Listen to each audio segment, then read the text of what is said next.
안녕하세요. 예술에 관한 수다, 예술적인 수다를 지향하는 SBS 대표 팟캐스트 커튼콜 시작합니다. 저는 아나운서 이병이고요. 오늘도 김수현 문화예술 전문기자와 함께합니다. 안녕하세요. 네, 안녕하세요. 커튼콜 김수현입니다. 네, 자, 오늘은 음악제 얘기를 해보려고 하는데요. 네. 이제 우리나라도 음악제가 굉장히 다양하게 많이 있더라고요. 근데 또 이제 11월에는 철의 도시 포항에서 음악제가 열린다고 해서 3년째 포항음악제 예술감독을 맡고 계시는 첼리스트 박유신 씨, 그리고 또 오늘 또 더 많은 얘기를 함께해 주실 음악 칼럼니스트 이지영 씨를 모셨습니다. 반갑습니다. 네, 안녕하세요. 먼저 그럼 소개를 한번 직접 부탁드립니다. 저는 이제 3년째 포항음악제 예술 감독도 맡고 있고, 그리고 첼로도 연주하는 박유신입니다. 네. 네. 저도 소개. 네. 저는 음악 칼럼도 쓰고 있고, 대화문화재단에 소속돼서 있는 전문위원으로 소속돼 있는 이지영입니다. 네, 전에 한번 나오셨었죠. 적이 있었어요. 네. 그때 콩쿠르 이야기, 방클라이번 콩쿠르 끝나고 나서 맞아요. 되게 재밌게 얘기해 주셔가지고 조회수를 상당히 많이 높여주신 저희 인기 에피소드 가운데 하나입니다. 지금도 계속 조회수가 올라가고 있는데. 그럼 오늘은 이제 포항음악제 얘기해 주시려고 나왔는데, 포항음악제에 대해서 먼저 좀 간략하게 소개를 해주세요.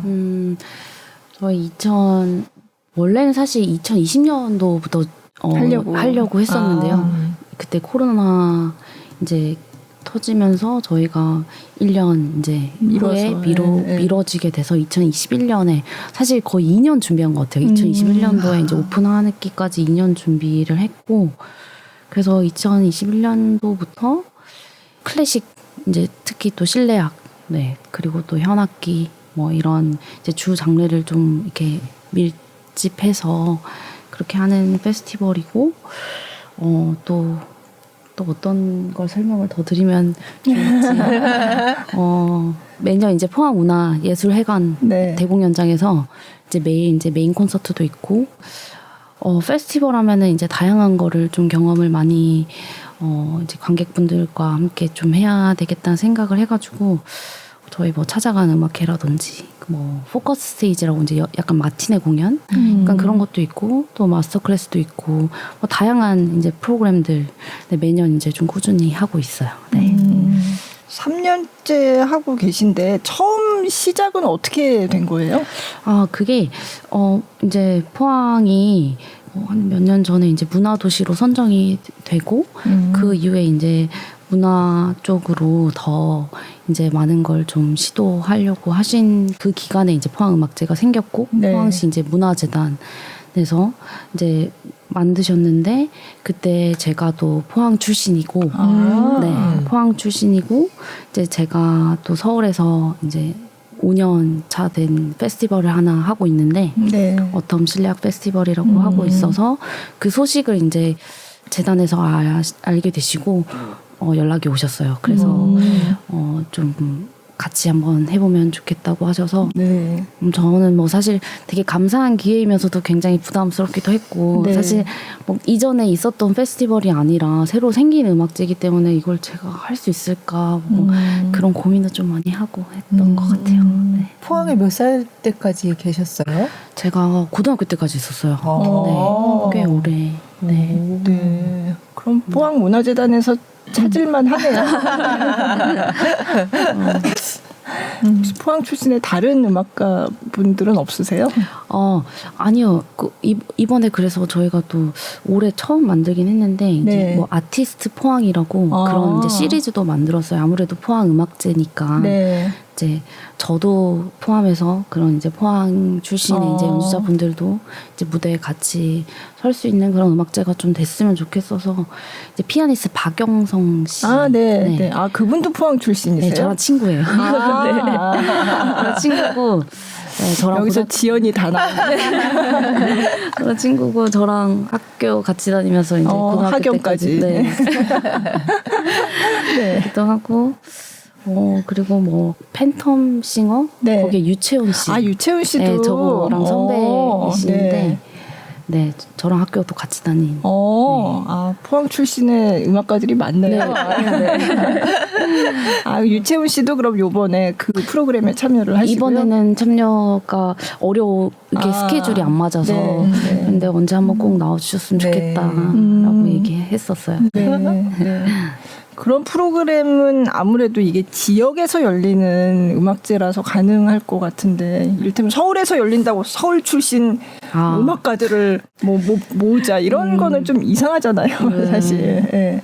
또 서울은 이제 워낙에 다양하게 공연도 그러니까, 많고 이제 그러다 보니까 저희는 또 이런 클래식 공연들이 포항에서 1년에 이제 횟수로도 조금 정해져 있는 것 같고 그래서 이런 기회에 이제 저희가 그런 무대를 만드는 게 특별하다고 생각했던 것 같아요. 네, 아까 그 실내악 중심 이런 말씀을 잠깐 하셨는데 사실 음악제마다 이렇게 다들 조금씩 특색이 있잖아요. 그러면 이 포항 음악제는 딱 하면 어떤 음악제 이렇게 떠오를 수 있도록 만들어야 되겠다 그런 비전이 어떤 거에 있으셨어요? 저희가 이제 첫 해 이제 재단과 제가 이제 소통을 많이 하면서 저희가 또 아무래도 철의 도시이고 철의 도시 이제 또 현악기가 철이고 그걸 좀 연결을 해서 이제 문화도시라는 그 인식을 조금 이렇게 많이 지향하셨던 것 같아요. 그래서 이제 현과 철을 연결을 해서 그 제가 표현을 잘할 수 있을지 모르겠어요. 조금 철과 현을 이제 음악과 철을 연결을 해서 그런 이제 문화도시 이제 포항음악제를 만들면 좋겠다. 그렇게 해서 첫 해 때도 현악 팔중주라든지 그리고 챔버 첫날은 챔버 오케스트라 이제 현악기로만 구성된 그리고 아무래도 또 제가 이제 첼로를 하다 보니 또 이 부분에 제가 조금 더 자신이 있고 이런 레퍼토리나 프로그램 선정에 대해서도 조금 더 아는 부분이 많았고 그래서 이제 쭉 연결을 하다 보니까 매년 또 특별하게 이제 제가 현악 사중주 팀을 이제 세계적인 퀄텟 팀들을 매년 선보이겠다 이런 시도 그러면 그 전에는 어떤 퀄텟 팀이었어요? 첫 회 때는 노브스 퀄텟을 연주했고 두 번째 때는 작년에 벨치아 콰르텔, 올해는 카잘스 콰르텔. 초청하느라 좀 힘든 뭔가 이렇게 난관을 뚫고 하시는구나. 아무래도 이분들이 움직이시려면 4분인데 첼로까지 하면 5명 막 이러니까 이게 저희도 기간을 맞추는 것도 쉽지 않아요. 첼로까지 하면 5명이라는 게 비행기 좌석이 5명이라는 좌석이 5명이고 첼로까지. 그래서 기간도 이게 되게 저희가 운이 좋게 벨치아도 작년에 아시아 투어 할 때 한국을 내한하는 거 저희 이제 포항 음악제만 출연을 하겠다고 이제 얘기가 돼서 이제 그 기간이 딱 맞은 게 되게 운이 좋았고 올해도 이제 카잘스가 25주년인가요? 그래서 이제 그 투어를 하는데 저희 아시아 투어를 한국에서 이제 저희 음악제에 출연을 하겠다고 이제 그렇게 시기가 좀 잘 맞았던 것 같아요. 다행히. 제 개인적으로는 현악 사중주의 장르가 어떻게 보면 클래식의 끝판이라고 생각을 하거든요. 그래서 그 음악들이 되게 이렇게 관객들한테는 특히 포항 시민분들이나 그 이제 좀 많이 접하기 어려운 그런 환경에서는 너무 어렵게 느껴지실 수 있는데 이걸 매년 꾸준히 뭔가 이렇게 조금씩 선보이면 언젠가는 이 음악이 정말 많은 분들과 공감을 하고 공유를 할 수 있을 것 같아서 그렇게 좀 계속 생각을 하면서 이제 꾸준하게 하려고 하는 것 같아요. 근데 갑자기 생각났는데 아까 철의 도시하고 철하고 현하고 연결된다고 했는데 예전에 그런 선전 있지 않았어요? 광고? 꽤 오래돼가지고 그거 얘기하면 연식이 나오죠. 근데 저는 이제 그 감독님하고도 그 얘기 했었는데 하필 그 광고에서 철은 선박도 만들고 건물도 만들고 도로와 모든 인프라, 산업 인프라의 기초가 되는 그 재료다. 그런데 그 재료가 바로 이제 현에 들어가게 되면 악기에. 음악을 만든다라고 해서 음악도 연주한다. 그때 당시 아마 포스코라는 그 기업에서 음악 관련한 어떤 약간 그 오케스트라도 운영을 하고 아. 공연도 정말 지원을 많이 했었어요. 아예 네. 그 건물 로비에서 정기적인 맞아요. 음악회도 저도 했었고 기억나요. 그래서 꽤 오래전인데. 포스코라고 할 때에 그 음악과의 그 연결 이미지가 굉장히 강했었어요. 그때 정말 주력하셨기 때문에. 근데 그때 이제 광고에 나왔을 때 철은 또 현이 되어서 음악을 네. 연주한다라고. 근데 첼리스트 분이 어떤 바다 위에 절벽 어디에서 이렇게 연주를 하시면서 그 여자분이 연주를 하셨거든요. 네, 네. 그래서 그 얘기를 안 그래도 했었어요. 네. 그분이 누구였죠? 진짜? 그건 모르겠는데 네, 저도 그 이미지가 남아 있어요. 네, 굉장히 강렬했었어요. 네, 그래서 네. 아 이런 걸로 모든 기초에 들어가는 것들이구나. 그래서 그 기업이 이렇게 음악에 주력을 하다가 한동안 좀 이렇게 좀 뜸했던 조용해. 것 같았거든요. 네. 근데 이제 다시 또 포항음악제 이렇게 나오는 걸 보니까 다시 이제 뭔가 하려고 하나 보다. 네. 저희는 너무 지원을 네. 해주시는 부분에 이제 포항시에서도 이렇게 잘 이렇게 진행 음악제를 꾸준하게 할 수 있는 또 동기부여가 되는 것 같고 그래서 되게 좋은 것 같아요. 네. 근데 음악제 하면 사실 페스티벌이잖아요. 그래서 일반적으로 그냥 공연장에서 열리는 평소에 열리는 그냥 공연을 가서 보는 거랑 페스티벌이라고 하면 조금 뭐가 다를까? 뭐가 다를까요? 저를 많이 보셨어요.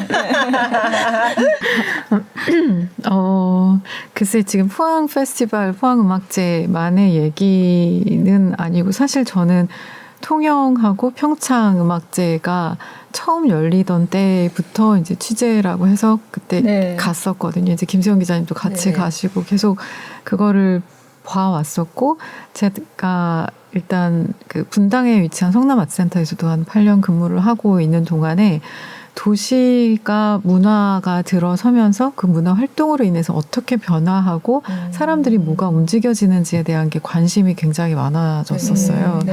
그리고 아까 이제 페스티벌 축제라는 그 개념에서 얘기를 할 때 어느 도시에서 뭔가 공연을 하나 하면은 그걸 위해서 일단 외부 사람들이 그 도시에 유입이 되잖아요.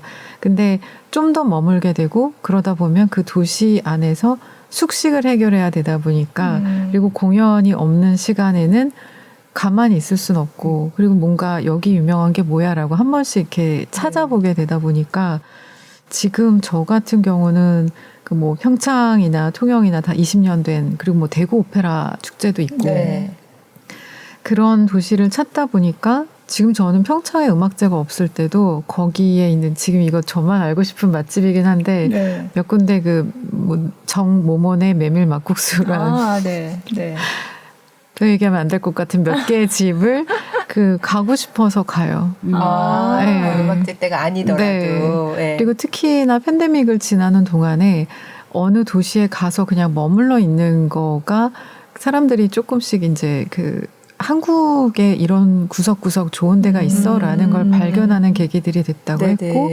통영은 제 경우는 봄을 맞이하는 어떤 리추얼 같은 음악제가 돼서 거기 내려가서 벚꽃을 봐야 되고 뭐 식당 이름을 다 얘기해도 되는지 모르겠지만 한산섬 식당에 가서 도다리 쑥국을 먹으면서 봄을 느낀다라고 생각을 하고 또 한산 회식당을 가서 이 산의 진미 정말 육지에 있을 때 못 먹었다라는 표현들을 하는 통영이 섬은 아니지만 뭔가 그 도시만에 갖고 있는 그 사람들의 자랑거리들을 듣는 게 굉장히 좋더라고요. 그래서 어느샌가 통영의 거리감이 처음에는 왔다 갔다 하는 거 생각하면 갈 때 거의 5시간. 그다음에 올라갈 때도 그렇고. 근데 그 가는 길이 그렇게 멀게 느껴지지 않더라고요. 그러니까 심리적으로 거리감이 확 줄어들다 보니까 그 도시의 매력, 뭐 서피랑 동피랑을 찾는 거, 윤희상과 또 향수의 고향 이런 모든 그것들을 뒤져보면서 도시와 문화와 역사에 대한 얘기들을 좀 계속 생산해 나가게 되니까 사실 저는 포항을 처음 가봤거든요. 한번 이제 극장도 사실 좀 모든 잔치를 벌여놨는데 극장이 인프라가 받쳐주지 않으면 굉장히 곤란할 텐데 제가 너무 신뢰하는, 제가 분당 그 성남아트센터에 있을 때도 극장이 좋은지의 여부를 최진 감독과 톰 마이스터 최진 감독과 황병준 실장님을 모셔와서 네. 극장 테스트를 해달라고 그랬었어요. 근데 여기 지금 아까 말씀하신 포항 극장도 최진 감독님이 여기 오 굉장히 좋아요? 좋은데? 라고 얘기를 하셔서 저는 근데 외부 사람이 어떻게 유입되는지에 대한 걸 꼭 택시 운전기사 아저씨들한테 꼭 여쭤보거든요. 네. 제가 말 길게 해도 되나요? 근데 평창은 일단 차를 가져가도 되는 거리이기 때문에 그 음식점을 찾아가서 이제 강원도 사투를 들으면서 얘기를 듣기도 네. 하고, 근데 통영은 그 도시에 대한 택시 아저씨들의 자부심이 엄청나세요. 네. 우리는 이런 도시다라는 게 그 문화사 같은 느낌으로 여기는 뭐 해저 터널이 있던 어디고 네. 저기는 뭐고 거북선이 이렇고 누가 바람을 피우다 들켰다 뭐 이런 얘기까지 또 해주시면서 그게 외부 사람들은 복국을 여기를 가지만 우리는 여기를 간다 이런 저도, 얘기가 굉장히 좀 잘 들리는. 옛날 그 충무김밥집도 네. 엄청 유명한 집이 관광객들한테 유명한 집이 있는데 현지인에게 유명한 집. 현지인들한테 유명한 집 저도 택시 기사님한테 들었어요. 네. 그래서 제가 포항 KTX를 타고 KTX가 있는 게 또 네. 통영하고 또 다르더라고요. 포항 KTX가 가거든요. 포항역이 바로 있어서 극장까지 한 20분 정도 거리던데 위치가 일단 좋네요. 그리고 좀 찾아보다 보니까 포항이 바다 서핑하는 사람들도 있고 그래요? 깜짝 놀랐어요. 그 힙한 사람들이 뭔가 자기네들끼리 뉴웨이브 음악제 뭐 이런 거 아까 감독님한테 얘기하니까 모르시더라고요. 네. 그러니까 이 젊은 사람들이 브루클린이든 어디든 조금 공업도시, 산업도시 혹은 산업시설, 성수동처럼 그런 도시에 싼 가격에 무언가를 찾아가서 아티스틱한 거를 꾸려내기 시작하면 거기가 힙한 도시가 되는데 서핑하는 사람들이 거기서 뉴웨이브 음악 축제를 했다라는 거를 어느 잡지를 보고선 발견을 하고 여기 빨리 가서 먼저 많이 봐야지라는 생각을 좀 하게 됐어요. 그리고 뭐 과메기도 여기 거라 그러고 막 이렇게 찾아보다 보니까 네. 그리고 그렇구나. 뭐 책장을 그 서점도 철든 책장 뭐 그렇게 철과 관련한 무언가로 이렇게 책장을 만들어서 그러니까 이걸 가지고 되게 고심하는 사람들의 젊은 생각이 되게 많구나라는 거를 좀 봤고 저는 이제 개인적인 생각이긴 한데 우리나라 20, 30대에 대한 기대감이 되게 커요. 그러니까 좀 뭔가 획기적으로 다른 세대라는 생각을 하면서 바꿔나가는 그 패러다임이 좀 바뀌는 그런 것들을 하기 때문에 감독님은 좀 저하고 연배가 많이 차이가 나지만 굉장히 존중하고서 얘기를 할 수 있었던 게 일단 포항막제 프로그램이 굉장히 좋아서 저는 이번에 전체 일정 다 한번 가보고 싶더라고요. 그래서 머물면서 어떤지를 파악을 해야 제대로 알 수 있을 것 같아서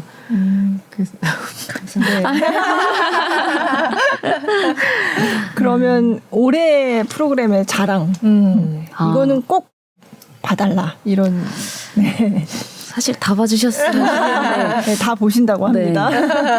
그걸 제가 얘기해도 될까요? 제가 좀 관심 있게 봤던 부분들 중에 여러 프로그램들 중에 현악사중주하고 소프라노가 하는 박혜상 씨 그 레스피기의 작품도 있었고 그리고 이게 피아노와 오케스트라가 같이 있을 때의 성악가들의 레파토리가 있는데 현악기와 같이 어우러졌을 때의 그 악기가 보여주는 좀 다른 조합들이 그게 굉장히 눈길이 많이 갔었어요. 근데 되게 조용조용 조심하게 얘기를 했지만 약간 그 현과 철과 현악 페스티벌의 강점을 가지고 프로그램을 만들어내는 게 특화된다면 되게 좋겠다라는 얘기도 했는데 이미 그렇게 만들어 놓으신 거를 보고 그 현악 연주자들이 중심이 된 그 클래식 재즈? 네, 거기에 조금의 그 플루트하고 클라리넷이 가미된 그런 프로그램들 미오 카푸스틴이나 프랑크 바르토크 이런 실내악들이 우리가 보통 베토벤, 모차르트 이런 걸 듣는 것과 조금 더 어떻게 보면 이 악기들의 조합에서 힙하다는 느낌. 전 자꾸 그 생각을 하게 되는 게 기준점이 되게 다른 시각이 있었어요. 그래서 뭐 출연하는 것도 사실 김홍박의, 조성현의, 토비아스 펠트만, 손민수, 문지영 이런 분들이면 쟁쟁한 분들이 아니, 이분들을 어떻게 모으신 건지라고 생각이 들어서 조금 자유로운 에너지가 그 첫째 개막제 바로 다음 날 있고, 그리고 색채라는 주제, 그러니까 매 일마다 그 주제가 있는데, 그 제가 아까 말씀드렸던 박해상 씨가 어떤 조합에서 박해상 씨가 정말 약간 성스럽다 싶은 이게 연주자마다 뭐 스타일이 다양하게 나오겠지만 그 현악 사중주, 현악 오중주와 모차르트, 그 다음에 말러의 피아노 사중주, 그리고 드보르작의 피아노 오중주, 그 다음에 소프라노하고 함께하는 그 현악 사중주의 레스픽의 석양이라는 곡. 이게 사실 연주 길이가 조금 길어요. 그래서 현악과 이게 단순히 피아노와 같이 어우러지는 이중주나 어떤 배경으로 있는 악기의 존재가 아니라 현악 사중주의 완전체와 소프라노가 붙어서 마치 이 현악 사중주와 피아노가 붙었을 때 어떤 다른 느낌이 만들어지는 것처럼, 이런 곡은 어디에서 이제 기간을 잡고 집중해서 듣지 않으면 귀에 잘 안 들리는데, 저는 축제, 페스티벌, 음악제 이런 거의 강점이 그 기간에 집중해서 뭔가에 자기가 귀를 열고 마음을 연다라는 거가 큰 장점이라 생각을 해서 이 프로그램도 되게 좋았고, 아까 카잘스카르텐 얘기를 하셨는데 포항에만 왔다 가시더라고요. 정말. 그러니까요. 그 최근 서울에 왔다 가는 게 아니라 온 김에 가는 것도 아니라 옛날에 통영도 여기에서만 한다. 저 사실 분당 그 성남 아트센터 있을 때도 서울을 끼지 않고 성남에서만 한다. 그런 걸 되게 모토로 해서 어쨌든 이걸 보게 하기 위해서 사람을 유입해야 된다라는 극장 문턱을 일단 넘는 순간부터 이제 거리감이 좀 줄어들기 때문에.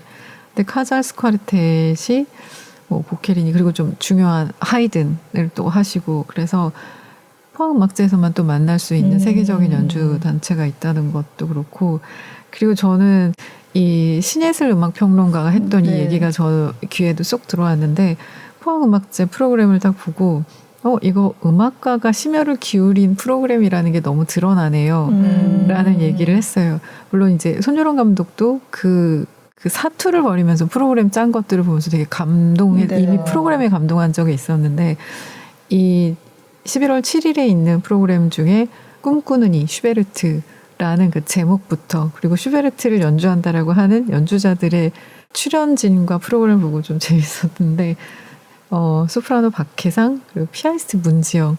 사실 여기선 저는 게임이 끝났다고 생각을 했습니다. 그리고 예술가곡도 그런데 이제 토비아스 펠트만과 리즈베르토, 옌스 페터마인츠 이렇게 출연하는 현악 트리오가 있고, 카잘스카르텟과 또 박유신 감독이 같이 하는 현악 오중주, 그러니까 첼로가 2대가 들어가는 프로그램, 굉장히 좀 흔치 않은 프로그램인데 슈베르트 안에 엮일 수 있는 거 정말 준비를 많이 했다라는 생각이 들었고, 그리고 또 바이올리니스트 정경화 선생님과 김태영 씨가 피아니스트 김태영 씨가 무대를 꾸미는데, 브람스 소나타, 프랑크 소나타, 그 브람스 프랑크를 되게 좋아하시더라고요. 제가 인터뷰를 했을 때 최근에도 그 작품에 대한 애정이 좀 있으셔서 내가 지금도 음악적으로 뭔가를 표현하고 싶다라고 할 때의 레파토리 좀 욕심을 내는 거였는데, 그걸 이제 포항에서 연주를 하시는 거라, 그것도 그러니까 정말 빼놓을 수 있는 게 없어요. 포항에 내려간 김에 계속 다 봐야지.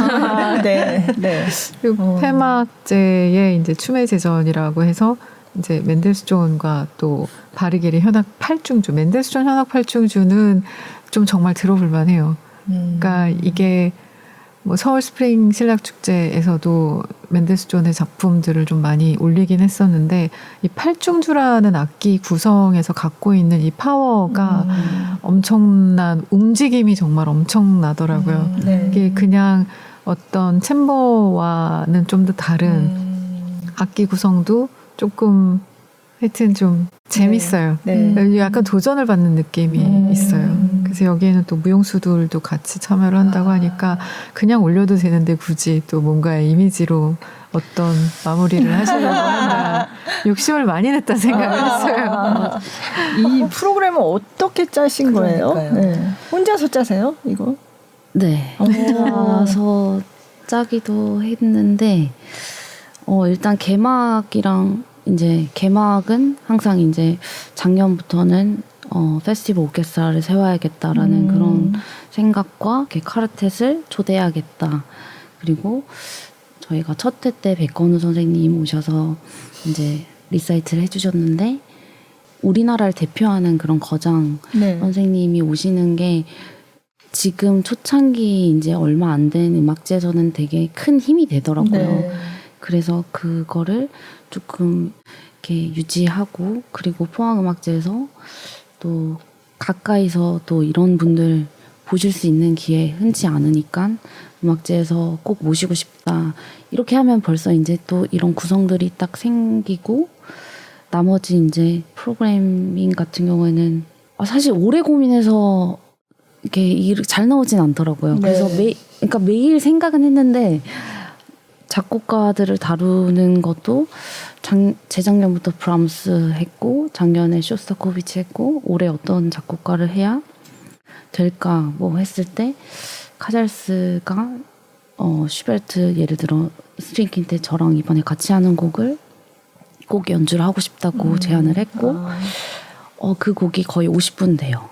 네. 그래서 그 곡만 연주해서 사실 뭐 한 3분의 2가 되지만 음악제에서 이렇게 관객들이 누릴 수 있는 거는 그런 시간의 구애를 받지 않고 저희가 이 공간을 다 채울 수 있다는 생각 때문에 좀 뭐 이렇게 짧은 프로그램이 아니라 저희 이렇게 좀 포항음악제는 좀 다 프로그램이 좀 길어요. 그래서 그 슈베르트 작품들 이제 최대한 욕심 부려서 많이 약간 구겨놓은 느낌이 있긴 한데 이것도 들려드리시고 이것도 어떡하지 뭐 이러면서 막 구겨 넣어서 좀 길이가 좀 다들 조금 길어요. 네. 그런데 그런 주제를 좀 많이 생각을 해보는 것 같아요. 매 공연의 주제와 어떤 구성을 좀 넣을 수 있을까. 최대한 좀 악기도 다양하게 구성을 넣을 수 있을까 고민하다가 네.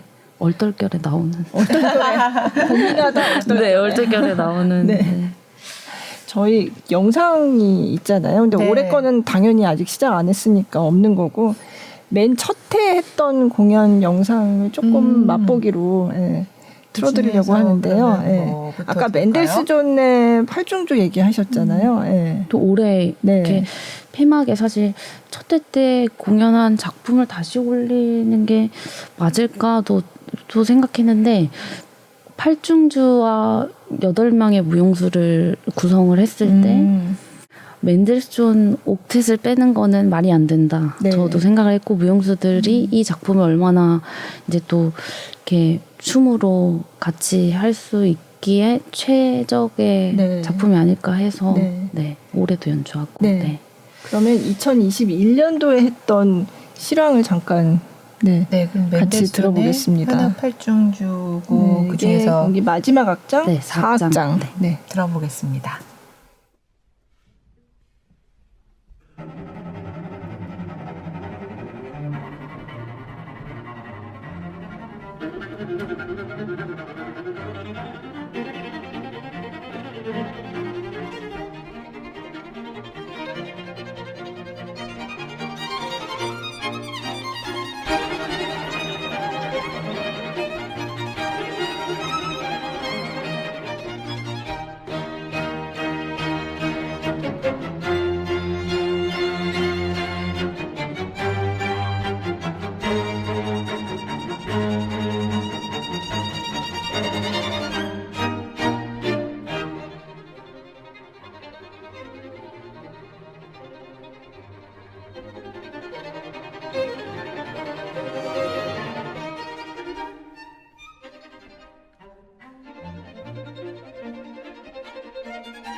네, 맨델스존의 현악 팔중주. 멋있네요. 네. 이 곡을 이번에도 연주하는데 이제 무용수들하고 같이 굉장히 색다른 무대가 될 것 같아요. 네.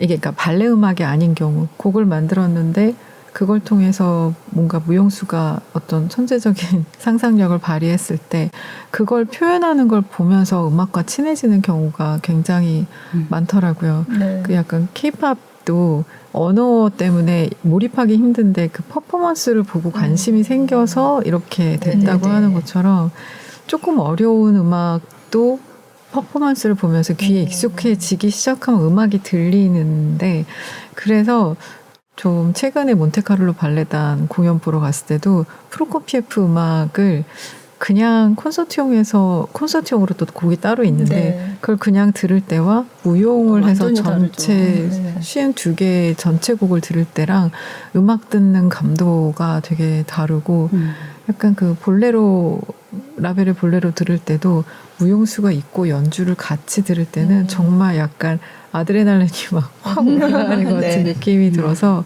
그 음악과 무용이 같이 조화된 것에 대한 좀 약간 편애 같은 게, 특히 어려운 곡을 느낄 때는 무용수가 있을 때 그게 굉장히 좀 많은 자극을 더 주는 것 같아요. 제가 뭐 평창이나 통영을 가면 이제 대부분 그 근처에 묵으시면서 이렇게 왔다 갔다 하니까 사실 그 페스티벌을 보러 가게 되면 이 관객들이 음악가들을 평소에도 만나게 되는 그런 재미가 있더라고요. 오며 가면. 예. 그러니까 뭐 이게 정말 페스티벌이구나. 가면 어디 카페에 가면은 앉아 아까 계시고. 봤던 음악회에서 봤던 분이 와가지고 커피 마시고 네네. 있고 약간 그래서 그런 게 정말 그런 지역에서 열리는 그런 페스티벌의 재미가 아닐까 그런 생각을 했었는데 포항은 어떤가요? 저도 이제 어릴 때 있다가도 네. 이제 이렇게 음악제 때문에 그 기간에 가서 보니까 영일대 해수욕장에서 저희가 이제 다 연주자들이 거기에서 머무르거든요. 그래서 그 숙소와 숙소가 거의 같은 데서 네, 같은 숙소에서 머무는데 거기가 이제 바닷가 바로 앞에 숙소에서 머물면서 거기에서 한 차로 넉넉히 15분 거리에 회관이 네, 있고 네. 저희가 공연장이 다 15분 거리 안에서 다 해결이 가능한 해가지고 아침에 다들 막 또 외국 연주자분들은 좀 한국 연주자들이랑 다르게 다 아침에 조깅도 하고 이렇게 꼭 조식을 먹고 이제 나가서 또 조깅도 하고 이렇게 하시더라고요. 그래서 역시 뭐 이러면서 유럽 사람들은 다르다 뭐 이러면서 그랬는데 이렇게 굿즈 옷 이제 입고 티셔츠 입고 입고 막 이렇게 다 거리들 이제 걸어 다니면서도 이제 외국 연주자들 왜 이렇게 많지 뭐 이러면서 또 거기 조개집 사장님 또 뭐 여쭤보시기도 하고 왜 이렇게 갑자기 외국 사람이 이렇게 많아졌어요? 뭐 하고 있어요? 뭐 이러면서 여쭤보면서 저희 뭐 이제는 이제 조개집 사장님도 이제 저희 음악제 기간을 아시고 이제 잘 아시는데 되게 그런 광경들이 저도 되게 재밌었던 것 같고.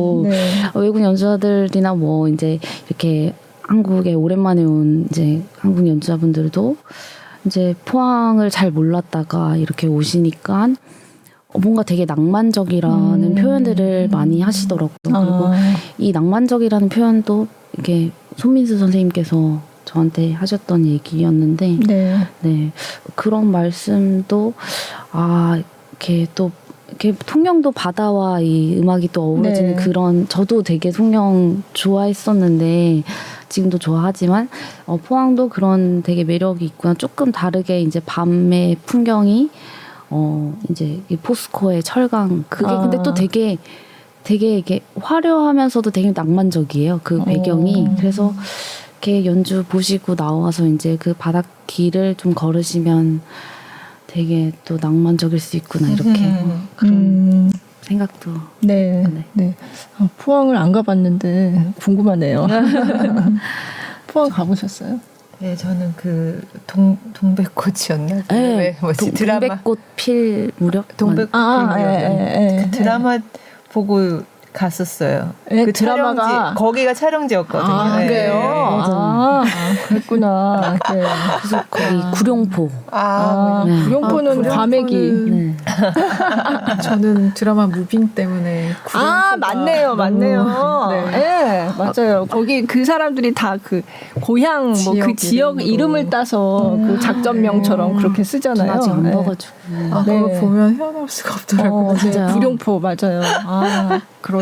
요즘 인기가 많아요. 그 동백꽃도 그렇고 그 이후에도 그 관광객들이 많으신 건지 호텔도 뭐. 그래요? 제가 포항 KTX에 내려서 극장까지 가는 동안 택시를 타서 저한테 제일 중요한 가이드는 택시 아저씨들인데 그분들한테 물어보니까 여기는 외부인들이 누가 오세요? 라고 물어봤어요. 그러니까 뭐가 이 도시의 매력이어서 외지인들이 오는가. 그러니까 포스코, 그다음에 포항공대 약간 그 인재들이 모이는 도시다 외에 그냥 관광은 뭐가 있을까 했더니 일본 적산가옥 그 고택 거기가 동백. 거기를 많이 그 드라마 영향이 굉장히 크네요. 거기를 아직도 가고 많이들 가시더라고요. 드라마 한지 오래됐는데도. 저도 얼마 전에 다녀왔는데 그대로 있어요. 그 드라마 촬영 그대로 있어가지고. 그리고 뭐 호미곶 그 해수욕장 그 바닷가에 있는 그 동상 그거 얘기하고 그다음에 스카이워커라고 철로 만든 그 공중의 그 거리 걷는 데가 있어요. 약간 고소공포증 있으면 무섭긴 하겠다. 근데 되게 재밌겠다 싶은 그런 새로 생겼거든요. 그런데 스페이스 워커라고 이제 저도 한번 올라가 보려고 갔는데 그날 이제 기상 악화로 올라갈 수 없다고 하더라고요. 네. 근데 이렇게 실제로 보니까 못 올라가겠더라고요. 너무 무서울 높아서 것 같아가지고 아직 시도는 못 해봤는데 외국 연주자분들은 다 시도를 하시더라고요. 또 와가지고 네. 다들 네. 한 번씩 걸어보고 사진 찍고 가고 뭐 그러더라고요. 그냥 그걸 보고 좀 웃었어요. 아 역시 철의 도시 뭔가 좀 남다르다. 약간 특화되어 있는 게 굉장히 좋다는 네. 생각이 좀 들었고. 그러면 이런 공연들이 굉장히 많잖아요. 그러면 관람료가 비싼가요? 어떤가요? 제 개인적인 바람은 어쨌든 음악제 공연이 이제 매일 있는데 그 매일 공연을 보셨으면 좋겠는 거예요. 왜냐하면 너무 프로그램들도 다양하고 연주자들도 다양하고 그런데 이제 이게 티켓 가격이 너무 비싸면 이게 좀 현실적으로 맞지 않은 것 같고 그래서 저희는 5만 원이거든요. 5만 원, 4만 원 이렇게 있는데 또 이제 할인율이 굉장히 많더라고요. 그럼 포항 시민은 포항 시민은 50%? 그래요? 네. 그래서 저희는 뭐 11시 콘서트 이런 거는 진짜 50% 하면은 만 원? 2만 원, 만 원. 2만 원을 만 원에 보실 수 있고 그런 할인율들이 굉장히 잘 되어 있더라고요. 네, 그래서 저희 존경화 선생님 공연을 이제 2만 5천 원 볼 수 있는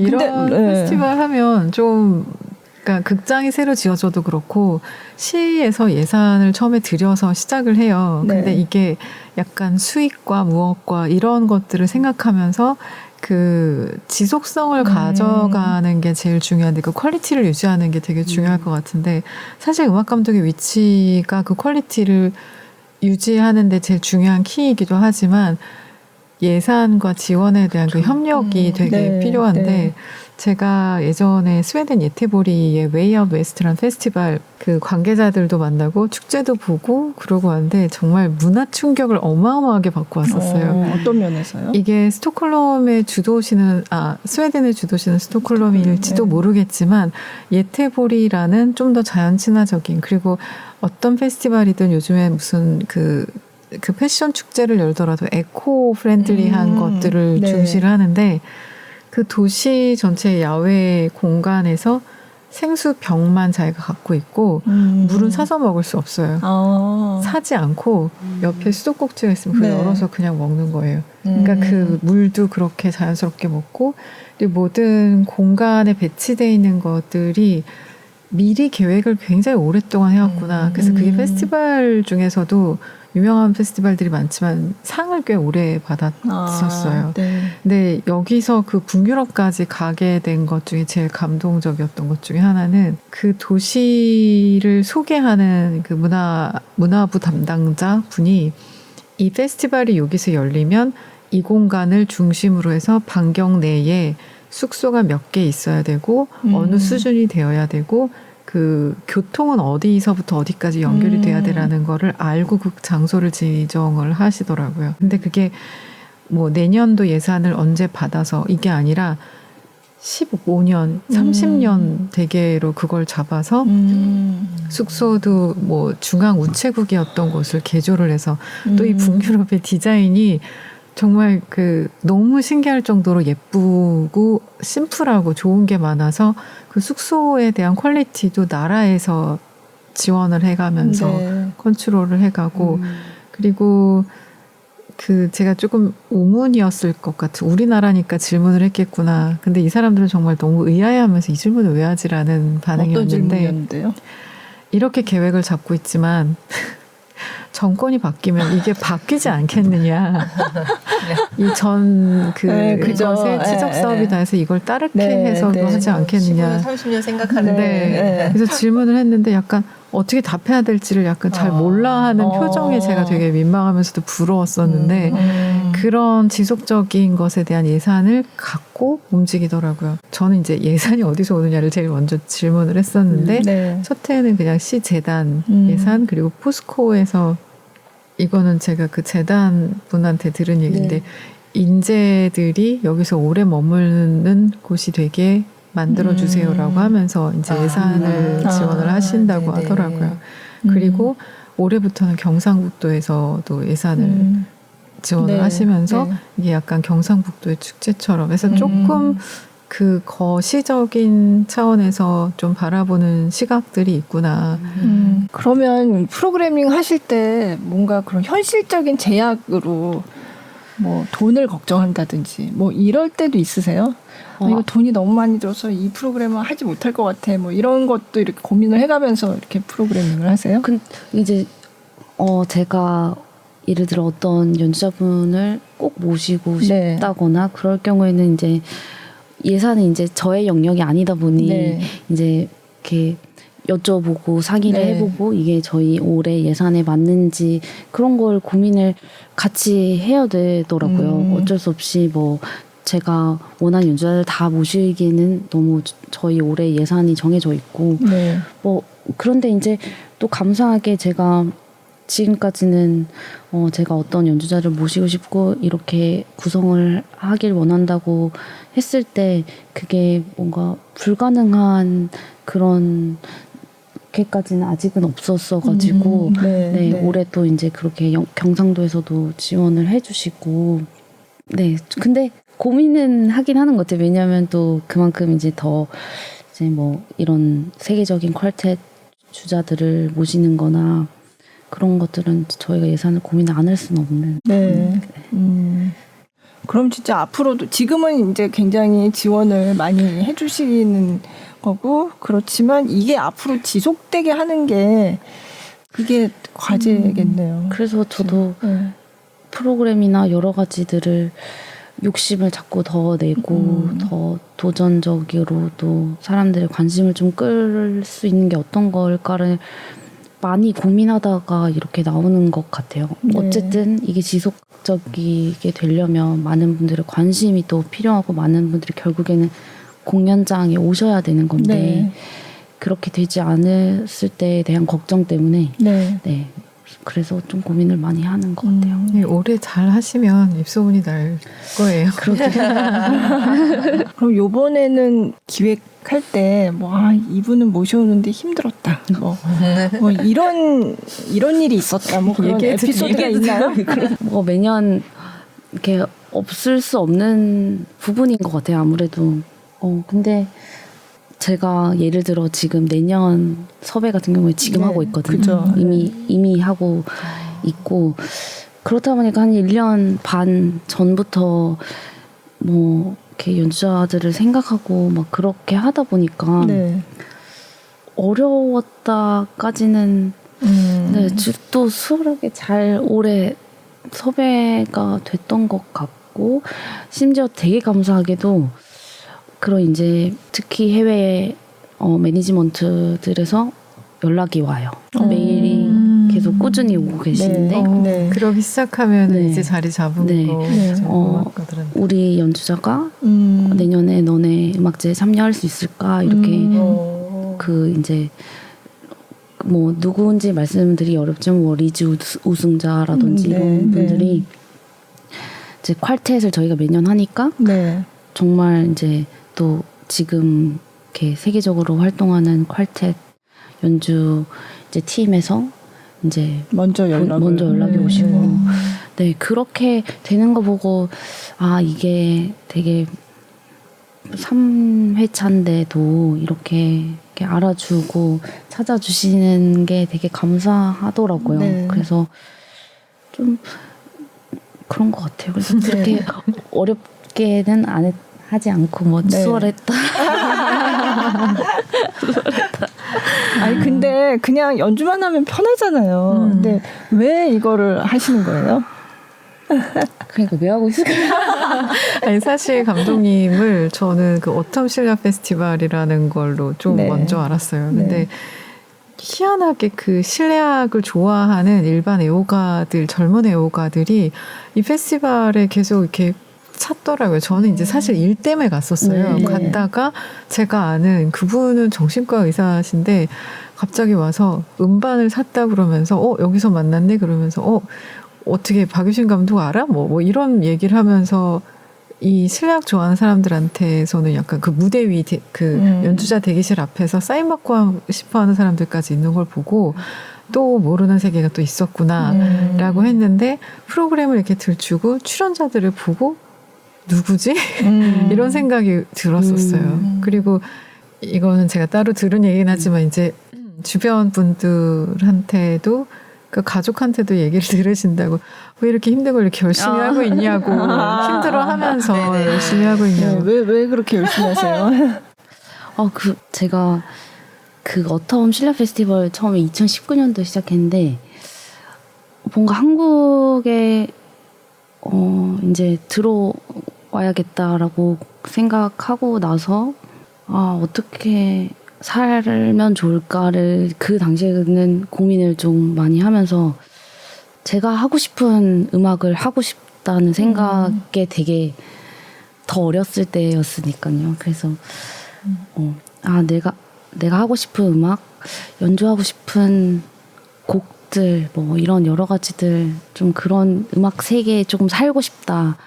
한국에서 어떻게 하면 그렇게 살 수 있을까요를 저희 이제 목 프로덕션 대표님과 상의를 많이 했었어요. 근데 그렇게 말씀을 드리니까 그런 이제 페스티벌을 작게 한번 시작을 해보면 어떨까. 결국 내가 연주하고 싶은 곡을 하려고 하신 거군요. 네.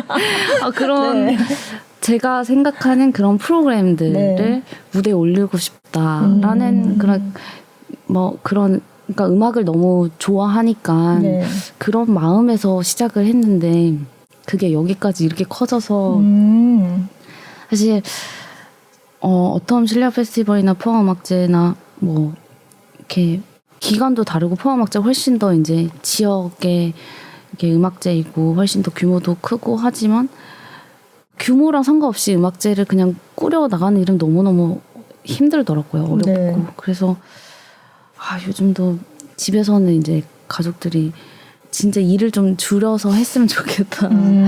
음악제 일도 좀 줄이고 뭔가 제가 이렇게 막 일 욕심이 있는 사람이 전혀 아니거든요.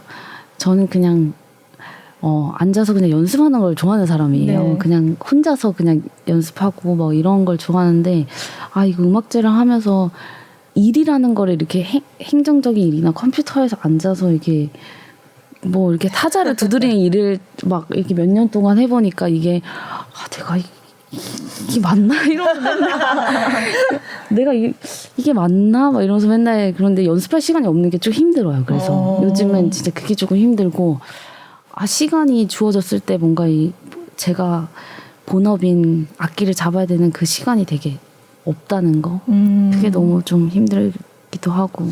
그럼 어떡해요. 내가 하고 싶은 음악을 하려고 지금 시작하셨는데 근데 또 연습할 시간이 없다고 하시니 그런 게 있는 것 같아요. 그 무대가 딱 올려지고 이런 정말 제가 감히 가까이서도 보기 어려운 이 연주자분들이 제가 프로그래밍한 곡들을 이렇게 무대에 올려서 연주를 하셨을 때 또 관객분들이 그만큼의 환호를 해주시고 그 모든 그 과정 자체를 봤을 때도 약간 성취감이라고 해야 될까요? 그것도 굉장히 제가 큰 힘을 받더라고요. 연주자가 그 절대 시간을 들여서 연습하는 그것도 필요한데 그러니까 뭔가 많은 걸 들으면서 이제 성숙해져서 연주를 해서 밀도 있게 하는 게 중요하다는 얘기를 정경화 선생님이 또 최근 인터뷰에서 열심히 얘기를 하셨었는데 그러니까 축제 얘기를 계속 하셨는데 최근에 비올리스트 리처드 용재훈이랑 12월에 있는 공연 때문에 인터뷰를 했었어요. 근데 그분의 이야기는 잘 아시잖아요. 이제 엄마가 입양이 됐었고 그리고 할아버지 할머니가 굉장히 먼 거리를 뉴욕까지 그 비올라를 공부시키기 위해서 운전을 해서 이렇게 세계적인 사람을 만들었는데 일단 자기 고향을 떠나서 이제 계속 연주를 하다 보니까 그리고 이제는 할아버지 할머니가 돌아가시고 난 다음에 어떻게 이분들을 기려야 될까라는 생각을 하면서 음악제를 만들었대요. 근데 그게 이제 최근에 이제 몇 년 됐고 가장 좋은 것은 이제 서양에서는 누군가를 기리고 추모하는 게 또 딱히 다른 일정이 있어서 이제 성묘를 간다 이런 건 아니지만 그 자리를 만들어서 그 자리에 가 있으면 할머니 할아버지를 기억하는 사람들이 찾아와 준대요. 그리고 자기 어렸을 때에 자기 성장 과정을 같이 봐왔던 사람들, 뭐 학교 때 선생님 이런 사람들이 와서 그 기간 내 음악을 즐기면서 되게 따뜻한 가족애를 느낄 수가 있어서 음악을 자기들한테 와서 들려줘서 너무 고맙다라고 하는데 자기는 그분들이 찾아와서 음악을 감동하고 할아버지 할머니에 대한 이야기를 하고 그분들이 너무 좋아하실 거다라는 이야기를 하는 걸 들으면서 음악이 어떤 형태로든 그 사람들에게 다가가서 이렇게 모을 수 있는 그런 역할을 하는구나라는 얘기를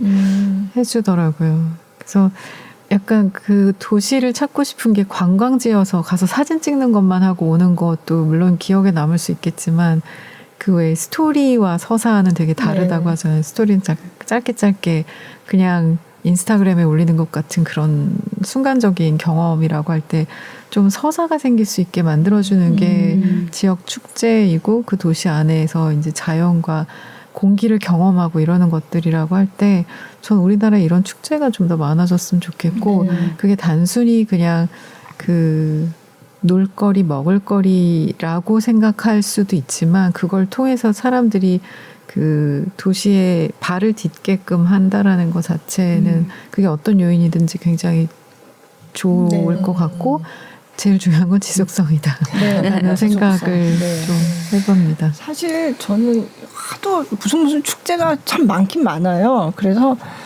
또 무슨 축제를 해 이러고 또 축제한다 그랬다가 또 그냥 그냥 또 없어지는 것도 흐지부지 없어지는 것들도 있고 막 그래서 그런 약간 그런 느낌이 있었거든요. 근데 이제 그렇지 않도록 앞으로도 계속 지속성을 가지고 이렇게 처음 만드실 때 초심 그대로 또 주변에서 많이 도와주고 해야 되겠죠. 그렇게 잘 발전이 될 수 있으면 좋겠다는 생각이 듭니다. 근데 저희가 영상이 있는데 계속 얘기하느라고 잊어버리고 있었죠. 또 있죠. 네. 피아줄라. 이건 이것도 2021년에 했던 거죠. 노브스 퀄텟. 노브스 퀄텟이 했던 피아줄라의 사계 중에 여름. 들어보겠습니다.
네, 피아줄라의 사계 중에서 여름. 네.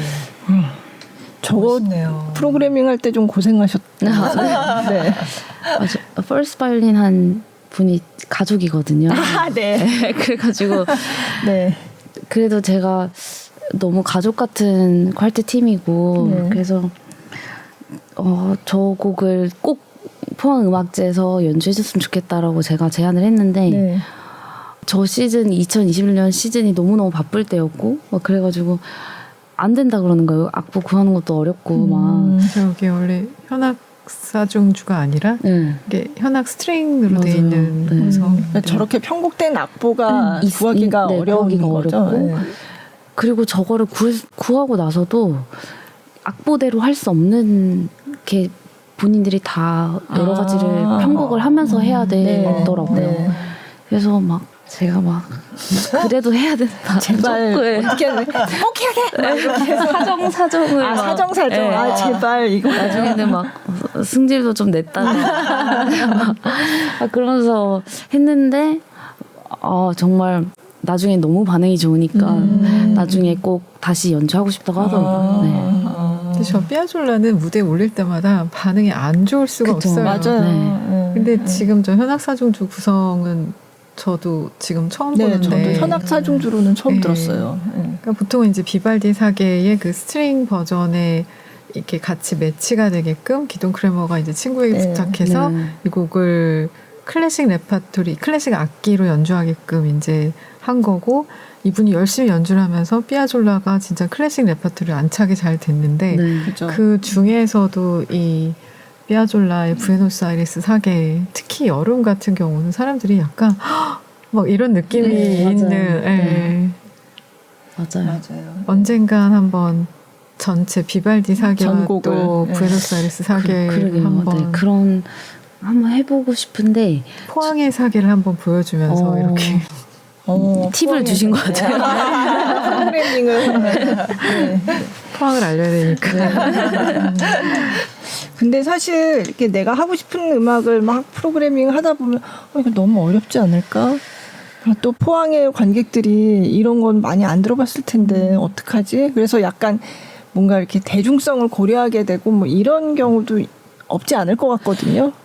매년 그 고민을 하는 것 같아요. 그래서 네. 좀 적당하게 이제 분배를 좀 네. 해서 이렇게 좀 많은 분들이 정말 좋아하시는 대중적인 네. 작품, 그리고 제가 꼭 이거를 연결해서 좀 들려드리고 싶은 작품, 이런 거를 좀 적당하게 이제 분배를 하려고 노력하는데, 결국 제 프로그램이 나오면은 많은 분들이 조금 되게 아카데믹하다 이런 말씀을 많이들 하시더라고요. 네. 그래서 이게 제가 너무 어렵게 프로그래밍을 하는 건가 고민도 많이 했는데, 그게 결국에는 정말 큰 이제 매력이라고 하는 게, 공연장을 오셔서 처음 들으시는 작품을 이제 포항음악제를 통해서 들으시고 열광을 하실 때를 보면 결국 누가 어떻게 연주하느냐, 이 곡을 얼만큼 맞아요. 설득력 있게 네. 그리고 공감할 수 있을 만큼 연주를 잘 하느냐가 중요하다라는 거를 매년 좀 깨달았던 것 같아요. 그래서 네. 그런 반면에 이제 작년에 뭐 베토벤 운명 교향곡이나 뭐 올해 드보르작 신세계 교향곡 네. 이런 거는 많은 분들이 좋아하실 그런 작품들 개막에 네. 좀 힘을 실어서 연주를 해야겠다라고 생각해서 그런 부분도 이제 그렇게 구성하고요. 네. 네. 이번에도 개막제에 좀 손민수 선생님이 출연을 하시고 네. 가장 맞아요. 레파토리도 본인의 베토벤 네. 너무 잘 연주 이렇게 자주 하셨던 베토벤 협주곡, 네. 피아노 협주곡 4번 네. 연주하시는데, 또 특별하게 그래도 선생님께서 페스티벌 오케스트라와 지휘자 없이 이제 저희가 또 선생님을 둘러싸고 다 서 있거든요. 스탠딩 오케스트라. 네. 네. 선생님한테도 굉장히 이제 어색한 무대가 될 것 같은데 되게 새로운 시도네요. 네네. 네. 그래도 흔쾌히 참여해 주셔서 뭐 저도 되게 기대하고 있어요. 네. 네. 언제부터인가요? 11월 3일 개막이요. 3일부터 그러면 일주일간 9일이요. 9일까지. 네. 네. 알겠습니다. 네. 빨리 서두르셔야 네. 표가 얼마 없어요. 네. 사실 이 포항음악제에 대해서 잘 모르셨던 분들이 네네. 꼭 뭐 올해 뭐 꼭 포항을 내려가서 보지 않더라도 이런 음악제가 네. 있구나, 이렇게 또 우리나라 곳곳에 이런 좋은 음악제들이 있구나, 이런 그러니까요. 정보를 아시는 것도 또 의미가 있을 것 같고요. 네. 또 그리고 뭐 혹시나 포항에 이제 오시지 못하시는 분들은 또 이제 저희 이제 음악제 유튜브 채널에서 라이브 스트리밍도 네. 하고 네. 매년 그렇게 하고 있어가지고 네. 네. 음악제 그렇군요. 하면은 현지 분들이 훨씬 많이 오시는 거죠. 아무래도 그런 지금은 그런 것 같고요.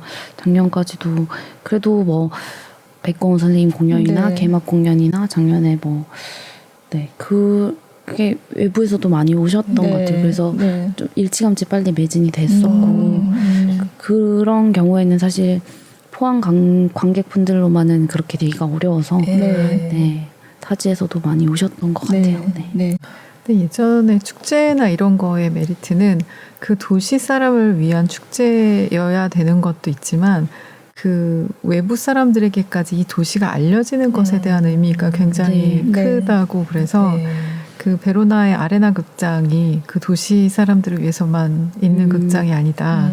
이 도시가 외부에서도 외부에서 많이 올수록 매력 있는 도시라는 걸 어필할 수 있는 거기 때문에 많이 밝게끔 그 도시를 밝게끔 하는 게 그런 매력을 갖고 가는 게 되게 좋은 것 같아서 좋아 보여서 저는 계속 있으려고 네. 좋은 음악제들이 이렇게 계속 생겨나니까 좋네요. 네.